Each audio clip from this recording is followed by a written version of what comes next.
আসসালামু আলাইকুম। দেখতে পাইতেছেন আল্লাহর রহমতে আমি আলমদুপুরে এখন আছি হাতিমতি গাড়ির থেকে অনেকটাই ভারী, কাটাখালি বলে এটা। এখানে একটি পাথর নিয়ে আমাদের বাজিতপুরের ভালগেট ডুবে যায়।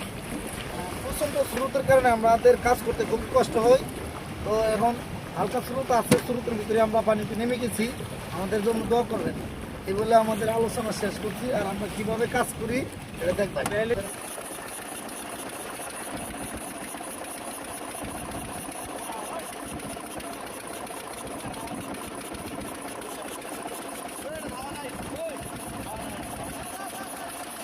গাছ দেখতে পারতেছেন, প্রায় আমরা 10 দিন পরে নাওটা বাসাতে পারলাম। আমাদের আলম ভাই ডুবুরি বাসাইছে, তো অনেক কষ্ট করছি আমরা। প্রায় 300 বেরেল লাগছে বুড়িটা বাসাইতে।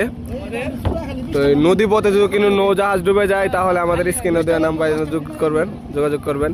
তা আলম ভাই অনেক কষ্ট করছে, সকাল সকাল নামছে, নাইমা বেরেলটি হাওয়া দিয়েছে। দেওয়ার পরে তার নিজের একটা জ্ঞানের কারণে বুড়িটা বাইসতে ভাই অনেক দাম বান্ধার বড় বাইছে না, কিন্তু সে একটু জ্ঞান খাটায় কাজটা করছে, তাই ভাই বাইছে।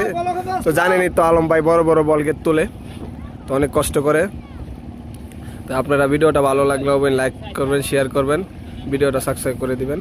তো ভালো থাকবেন, সুখে থাকবেন, আল্লাহ হাফেজ। আমাদের ভিডিওটা অবশ্যই দেখবেন। আসসালামু আলাইকুম। আল্লাহর রহমতে দেখতে পাইতেছেন ডুবে যাওয়া কাঙ্ক্ষিত বালগেটটা কিন্তু দেখতে পাচ্ছেন আমাদের বুড়িটা আমরা বেসাতে পারছি। দেখুন আমাদের আলম বুড়ি, সে যদি না থাকতো আশা করতাম বুড়িটা বাইতো না, অনেক কষ্ট হইতো। এই যে আমাদের আলম ভাই, এই যে আমাদের বুড়ি, দেখুন কত মানুষ।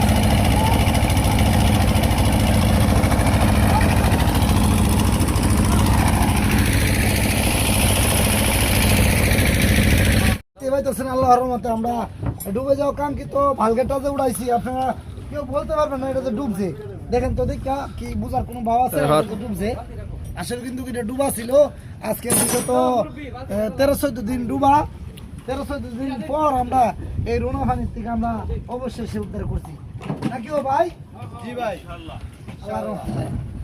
ভাইয়েরা খুবই টেনশনের ভিতরে আছেন, এটা কি উঠবো কি উঠতো না। আল্লাহর রহমতে অবশেষে আমরা ফিল আল্লাহ মুক্তিল্লাহ তাকাইছি। আমি আগের ভিডিওর মধ্যে নামার আগে বলছিলাম যে আল্লাহর রহমতে আমি বাসায় উঠব, আল্লাহ সহায়তা আমার আলোচনা শেষ করলাম। আসসালামু আলাইকুম। দেখতে পাচ্ছেন আল্লাহর রহমতে আমরা ডুবে যাওয়া কাঙ্ক্ষিত ভালগেটটা কিন্তু অবশেষে উত্তর